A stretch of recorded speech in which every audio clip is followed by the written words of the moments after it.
So இந்த ஃபார்மில் என்ன சொல்லுது, இப்போ இங்கே பார்த்தீங்கன்னா ரூட் முன்னாடி நமக்கு n இருக்குது சரிங்களா. பொதுவாக ரூட் அப்படின்னா என்னங்க, வெறும் ரூட் அப்படின்றது என்ன ஆக்சுவலாக, ரூட் முன்னாடி எப்பயுமே நமக்கு என்ன இருக்கும், 2 இருக்கும். ரூட் முன்னாடி எப்பயுமே நமக்கு 2 இருக்கும். ஸோ இந்த ரூட்டை நம்ம 2 ரூட்னு எழுதலாம் சரியா, 2 ரூட் ஆஃப் அப்படின்னு எழுதலாம், அல்லது எப்படி எழுதலாம் நம்ம 1/2 அப்படின்னு எழுத முடியும்.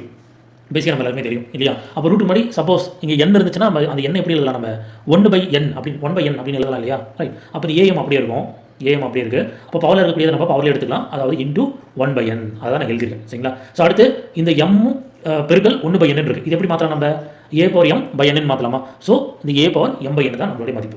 ஸோ இதுவே நம்ம ஃபார்மேட்டில் இந்த மாதிரி 2 ரூட்டு 2/3 சரிங்களா. ஸோ இந்த மாதிரி கொடுத்துருக்காங்க அப்படின்னா இது நம்ம எப்படி எழுதுவோம், இந்த ஃபார்முலா அப்படி 2 அப்படியே வச்சுப்போம், பவரில் 3 இருக்கு, 3 அப்படியே வச்சுப்போம். இந்த 2 அப்படின்றது எப்படி எழுதுவோம், நம்ம 1/2 எழுதுவோம். நமக்கு என்ன கிடைக்கும், 2/3/2 சரிங்களா. ஸோ இந்த ஃபார்மேட் வந்து நான் வச்சுக்குவோம்.